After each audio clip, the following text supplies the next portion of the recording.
అందరికీ నమస్కారం. నేను మీ చింతాడు రవికుమార్ మాట్లాడుతున్నాను. ఆమదాలవలస నియోజకవర్గ వైఎస్ఆర్సీపీ సమన్వయకర్త. నిన్న శ్రీకాకుళం జిల్లాకి జగన్మోహన్ రెడ్డి గారు వచ్చినటువంటి కార్యక్రమం ఎంతో సక్సెస్ అయింది. అంటే ఆయనకి శ్రీకాకుళం జిల్లా ఎంతో ఘనమైనటువంటి స్వాగతం చెప్పింది. లక్షల మంది జనాలు స్వచ్ఛందంగా తరలి వచ్చి ఆయనకి ఒక ఘనమైనటువంటి స్వాగతం నన్ను చెప్పింది.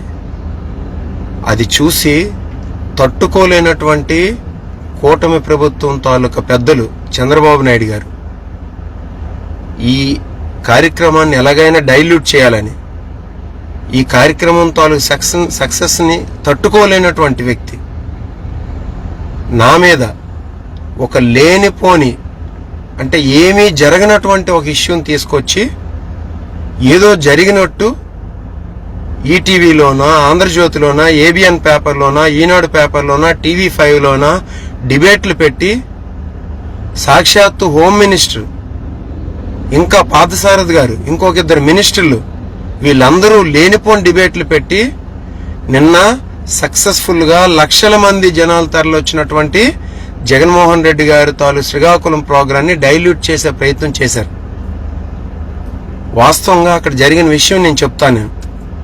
మా ఆమదాలవలస నియోజకవర్గం నుండి వేలాది మంది అభిమానులు, జగన్మోహన్ రెడ్డి గారి అభిమానులు, మాకు ఒక 10 కిలోమీటర్ల దూరంలోనే జగన్మోహన్ రెడ్డి గారు హైవే మీదుగా అప్పలరాజు గారి దగ్గరికి వెళ్ళబోతున్నారు. మాజీ మంత్రి అప్పలరాజు గారి దగ్గరికి. అక్కడికి వేలాది మంది జనాలు మా ఆమదాలవలస నియోజకవర్గం నుండి చేరుకుంటున్నారు. అనేక దగ్గరలో పోలీస్ ఆంక్షలు పెట్టారు, మాకు బారికేడ్లు పెట్టారు. అవన్నీ తప్పించుకొని అభిమానులు ఎవరికి వారుగా వచ్చి లాస్ట్కి ఒక పాయింట్ దగ్గరికి చేరుకుంటున్నారు. హైవే జంక్షన్ దగ్గరికి చేరుకుంటుంటే అక్కడ ప్రవళిక గారు అని చెప్పేసి ఎస్ఐ గారు, మా భూజ్ మండలానికి చెందినటువంటి ఎస్ఐ గారు, నాకు బాగా పరిచయం ఉన్నటువంటి వ్యక్తి, రోజు మాట్లాడుతున్నటువంటి వ్యక్తి, అనేక ఇష్యూస్ గురించి, అనేక సమస్యల గురించి ఎప్పటికప్పుడే మాట్లాడుతున్నటువంటి వ్యక్తి. ఆవిడ ఈ మధ్యన అనారోగ్యంతో కాస్త సఫర్ అయ్యారు. అక్కడ వేలాది మంది జనాలు వస్తుంటే నేను ఆవిడ దగ్గరికి వెళ్ళి, మేడం మీకు ఈ మధ్యన ఆరోగ్యం బాగులేదు కదా, జనాలు అందరూ వచ్చి పడుతున్నారు, అందరూ వేలాదిగా వస్తున్నారు, మీరు అక్కడి నుండి వెళ్ళిపోండి మేడం, పక్కకు వెళ్ళిపోండి అని చెప్పేసి మేము పక్కకు తీసుకువెళ్తున్నాం. ఈలోగా ఏంటంటే వచ్చినటువంటి జనాలు స్లోగన్స్ రైట్ చేశారు. ఎక్కువ మంది జనాలు, వేలాది మంది జనాలు వచ్చేటప్పుడు ఏమవుతుంది, స్లోగన్స్ రైట్ చేశారు. రైట్ చేసేటప్పుడు జై జగన్ జై జగన్ అనే స్లోగన్స్ రైట్ చేసేటప్పుడు ఆవిడ ఏంటంటే ఇట్లా కొద్దిగా చెవులు మూసుకుంది ఆవిడ. ఇది యాక్చువల్ జరిగినటువంటి ఇష్యూ. ఇది ఏబిఎన్ వాళ్ళు, ఈటీవీ వాళ్ళు, TV5 వాళ్ళు ఈ ఫోటోని, లేకపోతే ఆ జరిగినటువంటి చిన్న వీడియోని ఆవిడ్ని మేము జాగ్రత్తగా పక్కకు తీసుకువెళ్తున్నాం. మేము ఆవిడ మధ్యలో ఉంటే కాస్త అనారోగ్యంతో బాధపడుతున్నారు కాబట్టి ఇబ్బంది కలుగుతుందని నేను చాలా క్లియర్గా చెప్పాను. నేను మేడం మీకు బాగులేదు, మీరు ఆరోగ్యం సరిగ్గా లేదు, మీరు పక్కకు వచ్చేయండి మేడం అని చెప్పేసి వెళ్ళి పక్కకు తీసుకువెళ్తున్నాం. ఈ ఇష్యూ ఇది మేడం గారికి కూడా చాలా క్లియర్గా తెలుసు. అయితే దీన్ని ప్రభుత్వం జగన్మోహన్ రెడ్డి గారి తాలూకా ప్రోగ్రామ్ని డైల్యూట్ చేయడం కోసం సాగుగా చూపించి కక్ష కట్టి ఎన్ని కేసులు పెట్టారనుకుంటున్నారండి? ఇది నిన్న ఈ జరిగిన ఇష్యూ కోసం పెట్టినటువంటి కేసులు చెప్తాను. 109, 189, 191, 221, 121, 74, 79, 351, 190 అని ఇన్ని సెక్షన్లు బనాయించారండి. ఇవి ఆఫ్ BNSV. అంటే అటెంప్ట్ మర్డర్ కేసు, ఆవిడ్ని నేను చంపాలని ప్రయత్నించానని చెప్పేసి మా మీద కేసు పెట్టారు.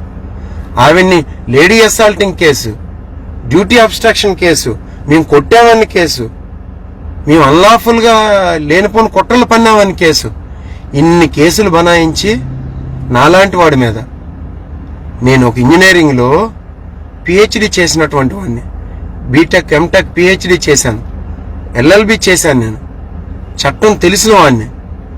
నేను జగన్మోహన్ రెడ్డి గారిని నమ్ముకొని, నేనేదో పెద్ద కుటుంబం నుండి వచ్చిన వాడిని కాదు, ఒక సామాన్యమైన కుటుంబం నుండి వచ్చిన వాడిని. చంద్రబాబు నాయుడు గారు అయితే నాలాంటి వాడికి అవకాశం కూడా ఇవ్వరు. జగన్మోహన్ రెడ్డి గారు కాబట్టి నాలాంటి వాడికి అవకాశం ఇచ్చారు. నేను ఒక సామాన్యమైన కుటుంబం నుండి వచ్చి ఒక చదువుకున్న వ్యక్తిని, నేను LLB చేసిన వాడిని, ఇంజనీరింగ్లో డాక్టరేట్ చేసిన వాడిని, చట్టం తెలిసిన వాడిని నన్ను పావుగా ఉపయోగించి మొత్తం పోలీస్ డిపార్ట్మెంట్నే పావుగా ఉపయోగించి ఈరోజు జగన్మోహన్ రెడ్డి గారు వచ్చినటువంటి సక్సెస్ఫుల్ కార్యక్రమాన్ని డైల్యూట్ చేసే ప్రయత్నం చేస్తున్నారు ఈరోజు చంద్రబాబు నాయుడు గారి ప్రభుత్వం.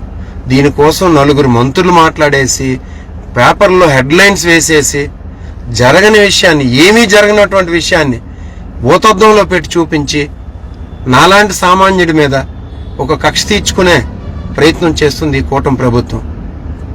నేను ప్రజలందరికీ విజ్ఞప్తి చేస్తున్నాను, ఇందులో మీకు జరిగిన ఇష్యూ ఇది, జరిగినటువంటి వాస్తవం ఇది. మీరు ఎన్ని వీడియోలైనా చూడండి, మీకు అక్కడ జరిగినటువంటి వీడియోలను ఒకసారి మొత్తం ఏవైతే ఉన్నాయో వెరిఫై చేసి చూడండి. సోషల్ మీడియాలో అవన్నీ ఉన్నాయి. ఎక్కడైనా మేము ఏమైనా చేసామా? అటెంప్ట్ మర్డర్ ఏంటండి? అంటే ఆవిడని చంపేయాలని మేము అక్కడికి వెళ్ళామంట. ఇంత దారుణమైనటువంటి ప్రభుత్వం, ఇంత దారుణమైనటువంటి దూరంలో ఉన్నటువంటి ప్రభుత్వం ఎప్పుడు మనగలలేదు. అది మీరేదో ఈ కేసులు పెట్టినా, నేను సామాన్యునైనా ఇలాంటి కేసులకే మేము భయపడిపోం. జగన్మోహన్ రెడ్డి గారి కోసం ప్రాణత్యాగానికైనా సిద్ధపడినటువంటి అభిమానులు మేము. ఆయన కోసం రెట్టించిన ఉత్సాహంతో మేము పనిచేస్తాం. అది తెలుసుకోమని చెప్పేసి, ప్రజలందరికీ ఈ వాస్తవాలు తెలియాలని చెప్పేసి ఈ వీడియో ద్వారా నేను చేస్తున్నాను. ఈ చూసిన వ్యూవర్స్ అందరికి కూడా హృదయపూర్వకమైనటువంటి నమస్కారాలు. Thank you.